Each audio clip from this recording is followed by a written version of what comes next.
إن فرعون علا في الأرض وجعل أهلها شيعا يستضعف طائفة منهم يذبح أبناءهم ويستحيي نساءهم إنه كان من المفسدين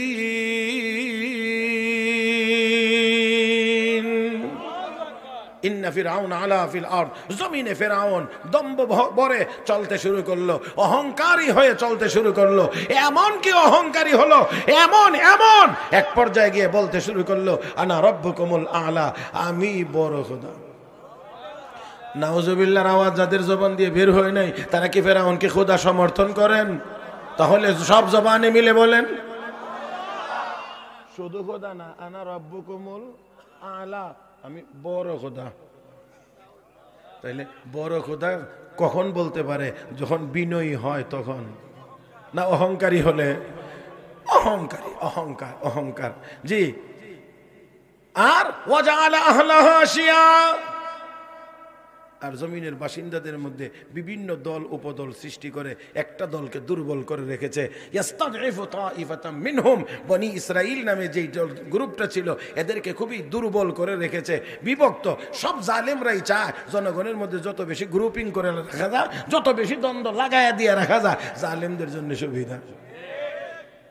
হ্যাঁ, আমরা এটা যখন বুঝতে পেরেছি তখনই আমাদের সুফল আমরা পাইতে শুরু করেছি। আর আন্তর্জাতিকভাবে যদি আমরা মুসলিম উম্মাহ, 58টি মুসলিম দেশ, যদি আমরা এটা বুঝতে পারি যে ইহুদি খ্রিস্টানরা আমাদেরকে বিভিন্নভাবে বিভক্ত করে রেখেছে, এটা যদি আমরা উপলব্ধি করতে পারি, আর যদি ওই ভেদাভেদ ভুলে আবারও 58টি মুসলিম দেশ আমরা যদি এক কাতারে দাঁড়িয়ে যাইতে পারি, হযরত শাহজালাল মুজাররদি ইয়ামানির আল্লাহু আকবার আওয়াজে যদি করগোবিন্দের দালান ভাঙতে পারে, 200 কোটি মুসলমানের আল্লাহু আকবার আওয়াজে জারজ রাষ্ট্র ইসরায়েলের নাম নিশানা মুছে যাইতে পারে।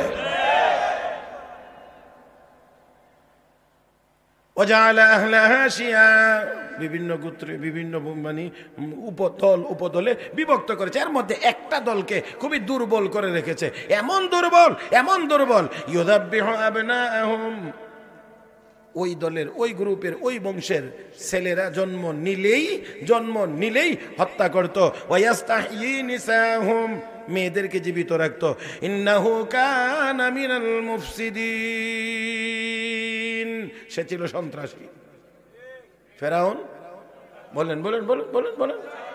জি জি জি জি, এটা আমি বলছি না, আল্লাহর কোরআন বলছে মুফসিদ, ফাসাদ ফিল আরদ, এটার নাম সন্ত্রাস। যে করে তার নাম মুফসিদ, সে সন্ত্রাসী। তো মুহতারাম হাজরিন, মোটামুটি এতটুকু তরজমা। এবার একটু সামান্য কথা আপনাদেরকে বুঝতে হবে, তা হলো এই, ফেরাউন খোদাই দাবি করছে, মানুষ তাকে খোদা মানে। পিছনের কথা অনেক লম্বা, আমি এতদূর পর্যন্ত এখান থেকে টেনে আনতে গেলে সামনে আগানো যাবে না, এই জন্য এখান থেকেই বলছি। খোদাই দাবি করলো, তাকে অনেকে পরামর্শ দিয়েই, বুদ্ধি টুদ্ধি দিয়েই এই কামটা করাইছে আর কি। কারণ সব জালেমরা জালেম নিজেরা হয় না, আর অন্যরা পরামর্শ দিয়া জালেম বানায়। আমি জানি না আপনারা আমার এই কথা বুঝেননি না বুঝেন না। দুনিয়ার যত অত্যাচারী হয়েছে, যত স্বৈর শাসক হয়েছে, নিজে হয় নাই, কিছু কিছু উপদেষ্টারা ভুল উপদেশ দিয়ে তাদেরকে স্বৈরাচারী বানাইছে। এই জন্যে উপদেশটা নিয়োগ করার ক্ষেত্রেও চিন্তা করতে হবে যে এটা আমার ঠিক মতো দিতে পারবি নি, না উল্টা পাল্টা দিবে। কথা বোঝেন নাই? সঠিক সময়ে সঠিক উপদেশ দিতে পারাটা এটাও আরেকটা বড় যোগ্যতার বিষয়। আমাদের দেশে কিসের সঠিক উপদেশ দেয়, খালি তেল মারে। ও ভাই রাগ করেন না কিন্তু, আপনি আমার কাছে কথা বুঝেন না, খালি তেল মারে। স্যার সব ঠিক আছে, সব আমনে হ্যাঁ। আর এখন আমাদের সাবেক প্রধানমন্ত্রী ইন্ডিয়াতে বসে কয়, আমারও তো কেউ কইলো না যে এত উন্নয়ন যা কিছুই করতেছেন জনগণের ভোটাধিকার তো ঠিক রাখতে হবে, এটা তো কেউ আমার কোনোদিন কইলো না। কষ্ট হইতেছে নি? চলবে নি কয়েক মিনিট আরো? হ্যাঁ, আমি তো আগেই বলছি, একটু তর্জমা আপনাদেরকে শোনাবো। তর্জমা এখন এই, সে তো খুব দুর্দান্ত প্রতাপের সাথে খোদাগিরি চালাইতেছে। সেই খোদা, সবাই আপনি খোদা, আপনি খোদা, আপনি খোদা। হ্যাঁ, আর এই কথা বলে তারে ঠিক মতোই, কারণ এই খোদা হইতে গিয়া নিজে নিজে হইছে না, তারা উপদেষ্টারা উপদেশ দিয়া দিয়া বানাইছে। 400 বছর হায়াত পাইছে, জ্বরও নাই, সর্দিও নাই, কাশিও নাই, ডায়রিয়াও নাই, করোনাও নাই। এখন তার উপদেষ্টারে গিয়া স্যার একটা কথা বলে কি, আমনে তো মানুষ না। কই রে কসকিত আমি কি, আমনে তো খোদা। কেন? 400 বছরের ভিতরে আপনার জ্বর সর্দি কাশি নাই, বুঝেন না? আপনি মানুষ হলে তো এতদিনের ভিতরে আপনি অসুস্থ হইতেন, যেহেতু অসুস্থ হন নাই অতএব আপনি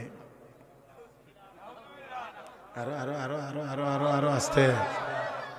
আল্লাহ, এই ঠান্ডা শ্রোতা নিয়ে কিন্তু আমি ওয়াজ করতে পারি না, এটা আবার মনে রেখেন দয়া করে। জি, আমরা ঠান্ডা শ্রোতা নিয়ে আমি একটু কথা বলতে পারি না, আমার শ্রোতা একটু অ্যাক্টিভ থাকা লাগে, আমার সাথে একটু ঠাস ঠাস করতে হবে। ওই ওল্ড মডেল কম্পিউটার দিয়ে এখন চলে না, এখন ডিজিটাল। হ্যাঁ জি জি, একটু ঠাস ঠাস করতে হবে। তো এখন সে আচ্ছা না ঠিক আছে, ঘোষণা দিয়া বইছে আর কি। এই যে সম্রাট আকবর নেককার মানুষ ছিল, ভালো মানুষ ছিল এক সময়ে, কিন্তু তার কান্দে কিছু শিয়া মতবাদের লোক ইরান থেকে এসে তার কাঁধে সওয়ার হয়েছে। হ্যাঁ, লোকগুলো ছিল বড় পণ্ডিত, তবে শয়তানও তো বড় পণ্ডিত। কথা কয় না রে, কথা কয় না। শয়তানও বড় পণ্ডিত, পণ্ডিত ছাড়া শয়তান হতে পারে না। এই লোকগুলো এর মধ্যে অন্যতম একটা লোক ছিল আবুল ফজল ফয়জি, বড় মারাত্মক ডিয়ারিং। সেই সম্রাট আকবরকে দ্বীন এলাহি প্রবর্তন করতে উদ্বুদ্ধ করেছে। একটা সময়ে গিয়ে সম্রাট একটা ঘোষণা বলে কি, আপনি তো ঘুমিয়েছিলেন, বলতে পারেন না। আপনি যখন ঘুমে তখন আমি দেখতেছিলাম যে আপনার উপরে ইলহাম হইতেছে আল্লাহর পক্ষ থেকে। এ বেটা ঘুমা আর হে বলে দেখে ইলহাম হয়। আপনারা জানবেন এটা ইলহাম হলো ইলকাউল খায়রি ফিল কলব, আল্লাহর পক্ষ থেকে ভালো কোনো কিছু নির্দেশ বা ইন্ডিকেট করা অথবা জাগায়া দেওয়া, এটা কলবের ভিতরে, এটার নাম হলো ইলহাম। এখন হে বেটা ঘুমায় আর যে পাশে বয়ে রয়েছে হেতে দেখে ইলহাম হইতেছে। কি ইলহাম হয়েছে? কইটা আমি লিখে রাখছি। এই আমার দিকে তাকায় শোনেন, খেয়াল করলে মজা পাবেন আর খেয়াল না করলে খালি শব্দ শুনবেন। আমার ভাইয়েরা, তবে তবে তবে তবে আমার আল্লাহ যদি চান, ফেরাউনের এই হত্যা যজ্ঞের ভিতর দিয়েও আমার আল্লাহ কাউকে হেফাজত করতে পারেননি না পারেন না। ও বন্ধুরা, আল্লাহ রাব্বুল আলামিন চাইলে তো অবশ্যই পারেন। এমন করে পাইকারি ভাবে হত্যা করা হচ্ছে। পুরা বনি ইসরাইল গোত্রের ভিতরে যত ছেলে জন্ম নেওয়া মাত্রই তাকে হত্যা করে ফেলে। আমার ভাইয়েরা, একমাত্র মুসা নবীকে ঠেকানোর জন্যে আর তার খোদাই টিকায় রাখার জন্যে, আমি বড় খোদা, এই কথাটা যেন টিকে থাকে, আমার এই মসনদ যেন টিকে থাকে, এই জন্যে ও মুসলমান রব্বে কারীম বলেন, ওয়া নুরিদু আন নামুন্না আলাল্লাযীনা ইসতুদঈফু ফিল আরদ। আর আমি আল্লাহর ইচ্ছা হলো যাদেরকে দুর্বল বানায় রাখা হয়েছে তাদের উপরে আমি আল্লাহ দয়া করব। ওয়া নাজআলাহুম আইম্মা, আমি আল্লাহ তাদেরকে নেতা বানাইব। ওয়া নাজআলাহুমুল ওয়ারিসিন, আমি আল্লাহ তাদেরকে ক্ষমতার উত্তরাধিকারী বানাইব। এ মুসলমান, আমার আল্লাহ যদি কাউকে দয়া করেন তাহলে এই দয়া ঠেকানোর মতো ক্ষমতাও কাহার। আল্লাহ রাব্বুল আলামিন বলেন, আমার ইচ্ছা হলো দুর্বলদেরকে আমি আল্লাহ দয়া করব। ও মুসলমান, আমার আল্লাহ যা ইচ্ছা করেন তাই তো করেন, যা ইচ্ছা করেন তাই তো হবে, ব্যতিক্রম হবে না। ইন্নামা আমরুহু ইযা আরাদা শাইআন আন ইয়াকুলা লাহু কুন ফায়াকুন। আমার আল্লাহ যদি বলেন হয়ে যাও, সাথে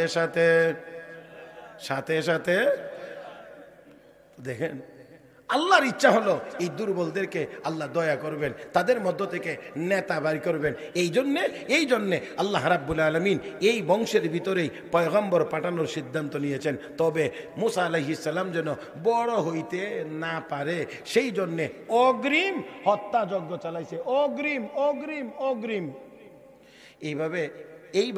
এইভাবে মারতে থাকলে এবার ফেরাউনের বংশের যে লোক, তারা এই বনি ইসরাইল গোত্রের মানুষদেরকে দিয়ে তারা কাজ কাম করাইতো, গোলাম বানায় রাখছিল। গোলাম মানে কাজ করাইতো, কাজের লোক। এখন এইভাবে মারতে আছে, কোনো সন্তানই বড় হয় না, কোনো ছেলেই বড় হয় না, কোনো ছেলেই বড় হয় না, জন্ম নিলেই হত্যা। কিছুদিন পরে তার উপদেষ্টারা গিয়া কয়, মহারাজ এটা কেমন খোদা? ও খোদারে বলে উপদেশ দেওয়া লাগে? আল্লাহ আপনারা আসেননি মাঠে? এটা কেমন খোদা যারে উপদেশ দেওয়া লাগে? আমার আল্লাহ কারো উপদেশের মুখাপেক্ষী? জোরে বলেন।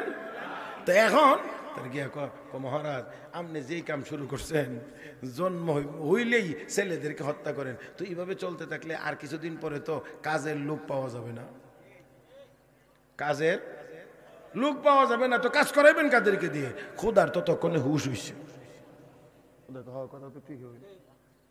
এভাবে যদি হত্যা করতে থাকি তো সে কেউ বড় হবে না, কাজের উপযোগী লোক হবে না, যেটি আছে এটি বুড়া হয়ে যাবো, তখন তো গ্যাপ হবে, তো কাজ করা মুখাদেরকে দিয়ে। তাহলে কি করা যায়?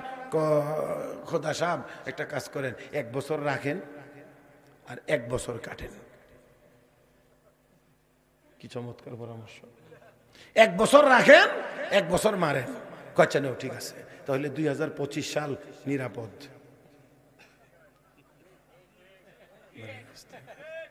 জোরে কোন না? 2025 নিরাপদ বছর। তাহলে এই বছর আমি বোঝানোর জন্য বলছি, এই বছরটা নিরাপদ, মানে এই বছর কোনো সন্তান হত্যা করা হবে। আমার ভাইয়েরা, আল্লাহ রাব্বুল আলামিন সিদ্ধান্ত নিলেন কি, যেহেতু এই বছরটা নিরাপদ, এই নিরাপদ বছরে আর একজন নবী পাঠিয়ে দেই। মুসা আলাইহিস সালামের বড় ভাই হারুন আলাইহিস সালামকে আল্লাহ নিরাপদ বছরে দুনিয়াতে পাঠাইলেন। এখন ফেরাউনের আতঙ্ক তো হারুন আলাইহিস সালাম না, ফেরাউনের আতঙ্ক মুসা আলাইহিস সালাম।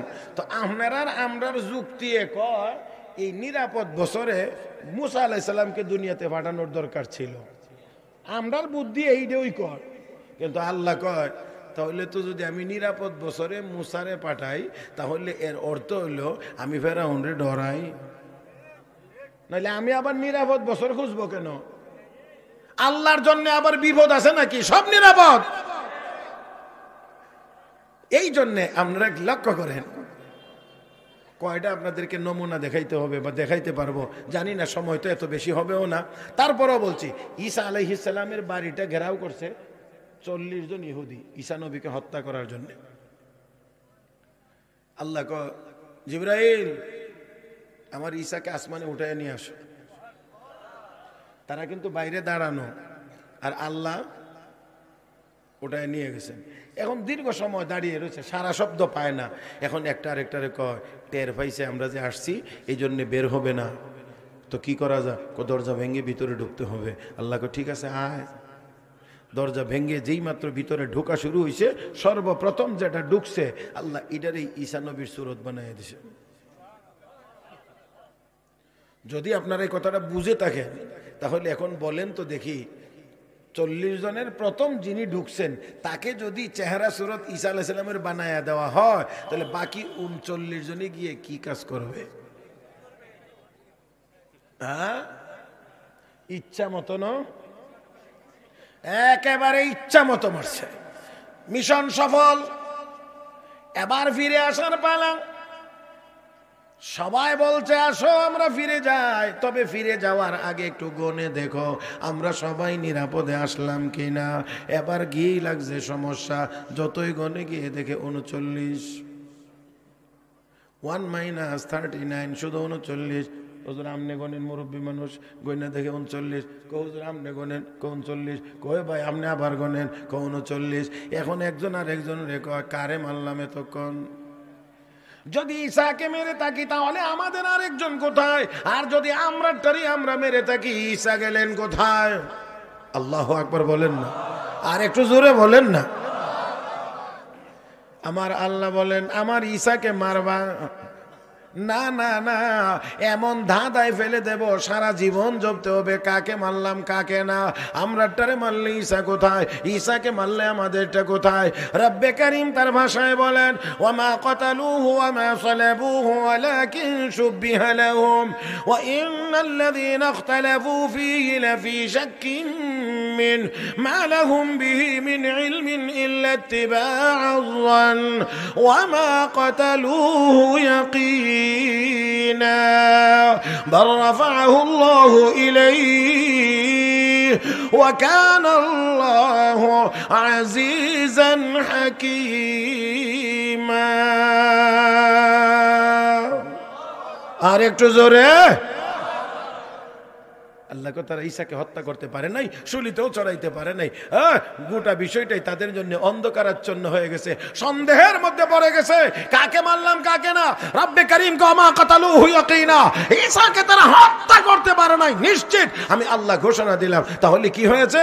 রাফাহুল্লাহু ইলাইহি, আল্লাহ ঈসাকে আল্লাহর দিকে উঠায় নিয়েছেন। ওয়া কানা আল্লাহু আজিজান হাকিমা, আর উঠায় নেওয়ার মতো টেকনোলজি আমার আল্লাহর কাছে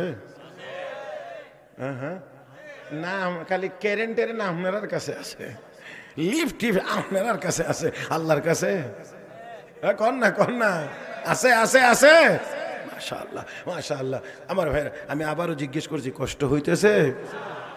আলহামদুলিল্লাহ। তো দেখেন, আল্লাহ উঠায় নেওয়ার মতো ক্ষমতা, উঠায় নিয়ে গেছেন। আমার আপনার নবীর বাড়িটা ঘেরাও করেছে শতাধিক যুবক, হাতে অস্ত্র তরবারি। এই খালি নবী ঘর থেকে বের হবে, সবাই একযোগে হামলা করে হত্যা করবে। আল্লাহ কয় এরকম নি ব্যাপারটা। ওই মুসলমান দেখেন, ঈসা আলাইহিস সালামের বাড়ি ঘেরাও করছে, আল্লাহ এখান থেকে উঠায় নিয়ে গেছেন। তো আল্লাহ তো জানেন তারা কোন সময় আসবে, ঘেরাও করবে। আল্লাহ তো চাইলে আগেও নিয়ে যেতে পারতেন, বুঝে না? আল্লাহ যদি আগে নিয়ে যাইতেন তাহলে আল্লাহ ভয় পান, এটা বোঝা যায়। আল্লাহ ঘেরাও কর, আমি হেফাজত করব। শুধু হেফাজত করব না, তোরারে অপমান করব। শুধু অপমান করব না, তোরার হাতে তোরার নেতারে মারব। তোরার হাতে তোরা ওই তোরাটারে সাইজ করবে, আর মনে মনে চিন্তা করবে এটা ঈসা, এটা ঈসা, এটা ঈসা। আসলে আমার ভাইয়েরা, আমার আপনার নবীকে হত্যা করার জন্য দাঁড়ায় রয়েছে। আর আল্লাহ এই রাত্রিতেই নির্দেশ দিয়ে বলেন, হাবিব হিজরতের জন্য রেডি হয়ে যান, বের হয়ে যান। ওমা সবাই দাঁড়ায় রয়েছে বাইরে অস্ত্র নিয়ে মারবার জন্যে, আর আল্লাহ নবীকে নির্দেশ দিয়ে কোন বের হন। তার মানে আমার আল্লাহ বুঝাইতে চান, আগে এরা ঘেরাও করবে, তারপরে আমি আল্লাহ হেফাজত করব। যদি ঘেরাওয়ের আগে সরাইয়া দিতাম তাহলে আয়া কইতো আজকে গেছিলাম ফাইলাম না, আজকে গেছিলাম ফাইলাম না, যদি ফাইতাম শেষ করে ফেলতাম। আল্লাহ করতে ঘেরাও কর, আর আমি আল্লাহ হেফাজত করব, তাতে করে অপমানটা ঠিক মতো হবে। হ্যাঁ, ঠিক মতো হবে, অপমানটা ঠিক মতো হবে, ঠিক মতো হবে। কে অপমান হবে? যারা ঘেরাও করতে গিয়েছিল তারা। وَإِذْ يَمْكُرُ بِكَ الَّذِينَ كَفَرُوا لِيُثْبِتُوكَ أَوْ يَقْتُلُوكَ أَوْ يُخْرِجُوكَ وَيَمْكُرُونَ وَيَمْكُرُ اللَّهُ وَاللَّهُ خَيْرُ الْمَاكِرِينَ।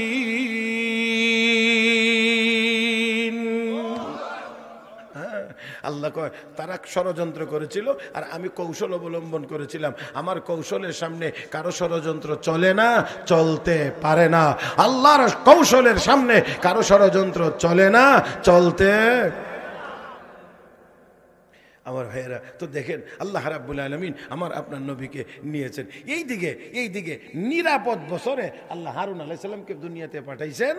কিন্তু যেটা বিপদের বছর 2026 সাল সামনে আইতেছে, এই বছরে আল্লাহ মুসা আলাইহিস সালামকে পাঠাইছে। ওমা তুই বছর না কাটবো, হ্যাঁ কাটার বছরে মুসা আলাইহিস সালামকে আল্লাহ মুসা আলাইহিস সালামের মায়ের পেটে আল্লাহ পাঠাইয়া দিয়েছেন। মুসা আলাইহিস সালামের মা পেটে যখন বাচ্চা এসেছে, গর্ভবতী হয়েছেন, দিন যতই যাচ্ছে মার টেনশন ততই বাড়তেছে, দিন যতই যাচ্ছে টেনশন ততই বাড়তেছে, দিন যতই যাচ্ছে টেনশন তত বাড়তেছে। হায়রে, সন্তান যদি ছেলে হয় তাহলে ছেলেটা জন্ম নিবে, আর এই জালেমের বাহিনী তখনই ছেলেটাকে হত্যা করে ফেলবে। এটা একজন মায়ের জন্য কত বড় কষ্টকর, এটা একমাত্র মাই বলতে পারে। আমার ভাইয়েরা, কিন্তু এখানে একটু কথা আপনাদেরকে শুধু একটু বলে রাখছি ফাঁকে, ওই আগের কথাটা স্মরণ করতে হবে। আমার আল্লাহর ইচ্ছা হলো এই দুর্বলদেরকে আল্লাহ দয়া করবেন। কথা না, এই দুর্বলদের উপর আল্লাহ দয়া করবেন, এই দুর্বলদের মধ্যেই আল্লাহ নেতা তৈরি করবেন, নেতা বের করে আনবেন। ও মুসলমান, তো আল্লাহ যদি নেতা এখান থেকে বের করেন, আল্লাহ যদি দয়া করেন, তাহলে এখানে দুর্বল থাকবে? सारी दुनिया वो मुखालिफ कुछ नहीं नुकसान है, सारी दुनिया हो मुखालिफ कुछ नहीं नुकसान है, गम नहीं है डर नहीं है जब खुदा रहमान है। সারা দুনিয়া যদি এক হয়ে যায় আর আমার আল্লাহ যদি আমাদের হয়, আমরা দুনিয়ার কাউকে পরোয়া করি না। আরো আসতে বলেন, আল্লাহ যদি আমাদের প্রতি সহায় হয়, আমরা দুনিয়ার কাউকে পরোয়া করি না। হে মুসলমান, আসুন আমরা আল্লাহর হয়ে যাই, আল্লাহর গোলামির মধ্যে প্রবেশ করি, তাহলে দুনিয়ার কেউ আমাদেরকে লাল চোখ দেখাইতে পারবে না। হে মুসলমান, আজকে মাঝে মাঝে দুই একটা পাগল ছাগলের কথা শোনা যায়, বাংলাদেশে হামলা করতো, এটা করতো, এটা করতো। আমরা বলি না না, এত দুঃসাহস দেখাইতে যাইও না। আমরা মুসলমান, যেমন বাঁচতে জানি, প্রয়োজন হলে আমরা মরতেও জানি। তো আল্লাহর ইচ্ছা হলো, অনুরিদু আন নামুন্না আলাল্লাযীনা ইসতুদঈফু, আমার ইচ্ছা হলো, আল্লাহ কয় আমার ইচ্ছা হলো এই দুর্বলদের উপর একটু দয়া করব, আর তাদের মধ্যে আমি আল্লাহ নেতৃত্ব তৈরি করব। এই জন্যে আল্লাহর কি ব্যবস্থা, আল্লাহ কয় এই জন্যে আমি তাদেরকে ক্ষমতার উত্তরাধিকারী বানাইব। ওয়ানুমাক্কিনা লাহুম ফিল আরদ, আমি আল্লাহ তাদেরকে জমিনে প্রতিষ্ঠিত করব। ও ভাই, প্রতিষ্ঠিত কে করেন? আল্লাহ প্রতিষ্ঠিত করলে কেউ কেউ কেউ কেউ উৎখাত করতে পারে না। আর আল্লাহ যদি উৎখাত করতে চান তাহলে কেউ ধরেও রাখতে। অনুরিয়া ফিরাউন ওয়া হামান, ফেরাউন এবং হামানকে আমি আল্লাহ দেখাই দিতে চাই। কি দেখাই দিতে চাই? ও জুনুদাহুমা, তাদের বাহিনীকে দেখাইতে চাই। মিনহুম মা কানু ইয়াহজারুন, যেই বিষয়টা আগে থেকে তারা ভয় পাইতেছিল যে এই বংশে একজন আসবে আর আমার খুদাই তসনস করে দেবে, এটা আমি আল্লাহ একটু দেখাইয়া দিতাম। তো আল্লাহ যদি দেখাইয়া দিত, ফেরাউন হাজার হাজার কেন লাখ লাখ বাচ্চা হত্যা করলেও হিডা ফাঁকেদা থেকে হয়ে যাইব। হ্যাঁ, দেখেন এবার দেখেন তো মুসা আলাইহিস সালামের মা, ওই যায় বলছিলাম, মার টেনশন বাড়তেছে বাড়তেছে বাড়তেছে বাড়তেছে বাড়তেছে, এখন টেনশন বাড়তেছে। বারবারই তো কথা, মা কষ্ট করে পেটে ধারণ করলো, প্রসবকালীন যন্ত্রণা সহ্য করবে, সেই সন্তান ভূমিষ্ঠ হবে, মা একটু কুলে নিয়ে দুধ খাওয়াবে, মা একটু আদর করবে, এটাই মায়ের প্রত্যাশা। কিন্তু সেই নবজাতক নিষ্পাপ মাসুম বাচ্চাটাকে নিয়ে এই জালেমরা হত্যা করে ফেলবে, এটা মায়ের মন তো মানে না। এইভাবে করে যখন সন্তান প্রসব হয়েছে, এখন এখন এখন আল্লাহ কই ফেরেশতারা মুসার মার কলবটা আমার আরশের টাওয়ারের সাথে ডাইরেক্ট কানেকশন লাগাই দেয়। এটা অন্য কোনো টাওয়ারের সাথে যেন কোনো যোগাযোগ করতে, ডাইরেক্ট যা হবে এখান থেকে। এখন মুসা আলাইহিস সালামের মার নড়াচড়া, চিন্তা ভাবনা, কথা বলা, যা কিছু আছে সব ওইখানে রিমোটে চলে। আর একটু জোরে কর না সুবহানাল্লাহ। দেখেন আল্লাহ কি বলেন, ওয়া আওহাইনা ইলা উম্মি মুসা আন আরদিহি ফাইযা খিফতি আলাইহি ফালকিহি ফিল ইয়াম ওয়া লা তাখাফি ওয়া লা তাহজানি ইন্না রাদ্দুহু ইলাইকি ওয়া জাইলুহু মিনাল মুরসালিন। আল্লাহ রাব্বুল আলামিন মুসা আলাইহিস সালামের মার কাছে ওহী পাঠাইলেন, মানে মেসেজ পাঠাইলেন, ইলহাম করলেন। ওয়া আওহাইনা ইলা উম্মি মুসা আন আরদি, হে মুসার মা, যতক্ষণ পারো ততক্ষণ তুমি তোমার সন্তানকে দুধ পান করাও, যতক্ষণ পারো ততক্ষণ তুমি তোমার সন্তানকে দুধ পান করাও। ফাইদা খিফতি আলাইহি, যদি তার উপরে কোনো আশঙ্কা তুমি করো, ফালকিহি ফিল ইয়াম, তাহলে একটা বক্সের ভিতরে ঢুকায়া সাগরে ভাসায়া দাও। কার নির্দেশ? আস্তে কোন, কার নির্দেশ? মুসা আলাইহিস সালামের মার কলব তো এখন অন্য কোনো জায়গার সাথে কোনো কানেক্টেড না, এখন ডাইরেক্ট। তো আল্লাহ জানাইছেন, ওই মুসার মা, যতক্ষণ পর্যন্ত পারো এতক্ষণ দুধ খাওয়াও, আর যে সময় পারবা না, ভয় লাগে, আশঙ্কা, ধরে নিয়ে যাবে, কেটে ফেলবে, এই সময় একটা বক্সের ভিতরে ঢুকাইয়া সাগরে ভাসায় দাও। আচ্ছা বলেন দেখি, এমনিতে তো মারলে, কাইটা লাইলে, গুলি করলে অন্তত লাশটা পাওয়া যাবে, সাগরে ভাসাইয়া দিলে এখানে কি আশঙ্কা কমে না আরো বাড়ে কিছু? ওইখানে যদি কোনো মানে জলজ প্রাণী তার উপরে হামলা করে তাহলে তো লাশও পাওয়া যাবে না। হায় হায়, এটা কি মায়ের মন সহজে মানার কথা? তারপরেও নিয়ন্ত্রণটা কে করতেছেন? জবান খুলে বলেন, কে করতেছেন? আল্লাহ আল্লাহ আল্লাহ। এই জন্য নড়াচড়ার আর তেমন কোনো সুযোগ নাই। এখন নড়বে কেমনে দেখেন, শুধু যে এই জায়গাটা যে বড় সেন্সিটিভ, স্পর্শকাতর, যে তোমার সন্তানটাকে যতক্ষণ পারো নিজের কাছে আগলে রাখো, আর যে সময় না পারো এই সময় পানিতে ভাসাইয়া দিও, বক্সের ভিতরে ঢুকাইয়া, এটা মানা। আর একজন মা সমুদ্রে ভাসিয়ে দেওয়াটা এটা মায়ের জন্য অনেক কঠিন কঠিন কঠিন কঠিন। এই জন্যে আরশওয়ালা, আরশের মালিক আল্লাহ যেমন এই নির্দেশটা দিয়েছেন, এই নির্দেশের সাথে আবার আরেকটা সান্ত্বনার বাণীও বড় চমৎকারভাবে আল্লাহ শোনাইয়া দিয়েছেন। লা তাখাফি ওয়ালা তাহজানি, এ মুসার মা ভয় পায়ও না, ডরায়ও না, টেনশনও করিও না। ইন্না রাদ্দুহু ইলাইক, আমি আল্লাহ ঘোষণা দিলাম তোমার সন্তান আমি আল্লাহ তোমার কোলে ফিরিয়ে দেব।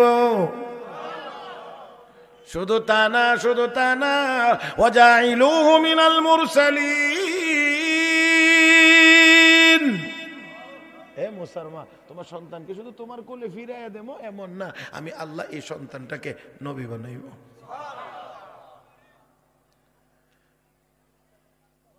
আল্লাহর ওয়াদা মাঝে মাঝে লঙ্ঘন হয়। আস্তে করে আল্লাহ মাঝে মাঝে ওয়াদা খেলাফ করে। হ্যাঁ, আর আমরা কি করি? মাঝে মাঝে ওয়াদা ঠিক রাখি, আর বেশি বাকিটি। আহারে, আগের দিনে মানুষ সত্য কথা বলতো, কোথাও ঠিক গেলে গিয়া মাঝে মাঝে এক দুইটা মিথ্যা কথা বলতো, আর এখন আমরা সারা দিন ওই মিথ্যা কথা বলি, মাঝে মাঝে এক দুইটা সত্য কথা বলি। বেশ কম অদ্দূর কথা বোঝেন নাই?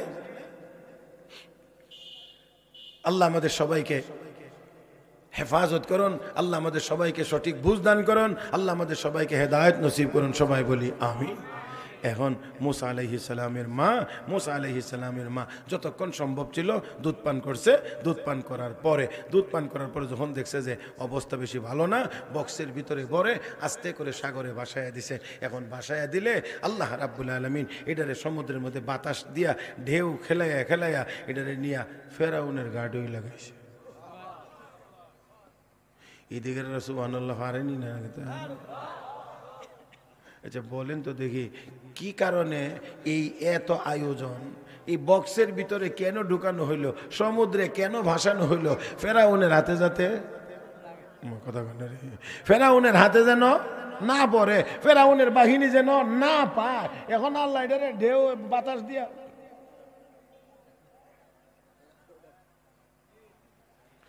হায় হায় হায়। আমাদের দিকে একটা কথা আছে না, যেখানে বাঘের ভয় সেখানে রাত পোহায়। তো গেল কই? হায় আল্লাহ। এখন আমার আল্লাহর কুদরত শুরু হয়েছে আর কি। মুসার মার সব ক্ষমতা এখন শেষ, আল্লাহর ক্ষমতা মাত্র শুরু। আমরা মনে করি হাম কুছ হুয়া হ্যায়। না না না, আমাদের সবারটা যেখানে গিয়ে শেষ হবে, আমার আল্লাহরটা সেখান থেকে মাত্র শুরু হবে। এখন দেখেন, ঘাটে যখন গেছে আল্লাহ রাব্বুল আলামিন কি বলেন? ফালতাকাতাহু আলু ফিরআউন লিয়াকুনা লাহুম আদুওয়ান ওয়া হাযানা ইন্না ফিরআউন ওয়া হামান ওয়া জুনুদাহুমা কানু খাতিঈন। ওই বাচ্চাটাকে উঠাইয়া নিল, একেবারে রাজদরবারে নেওয়া হয়েছে। নেওয়ার পরে কয়টা খোলার পরে দেখা যায় পূর্ণিমার চাঁদের মতো সুন্দর চেহারাওয়ালা একটা ফুটফুটে বাচ্চা। ফেরাউন দেখা মাত্রই এইটাই আমার শত্রু। কথা বুঝছেন না? কারণ একটু ব্যতিক্রম না, বক্সের ভিতরে এত সুন্দর ছেলে, এইটা আমার শত্রু হবে, হত্যা কর। আল্লাহ রাব্বুল আলামিন তখন ফার্স্ট লেডি হযরত আসিয়া, ফেরাউনের স্ত্রী, তখন তো কোনো ঝগড়াঝাটি নেই, তখন তো আই লাভ ইউ মা। আর তখন তো আই লাভ ইউ, কারণ তখন তো আর ঝামেলা নাই, ঝামেলা তো হইছে লা ইলাহা ইল্লাল্লাহ মুসা কালিমুল্লাহ। যখন এই কালেমা গ্রহণ করছে তখন এনে দ্বন্দ্ব শুরু হইছে। সামনে গিয়া কয় রাখো, কি হইছে?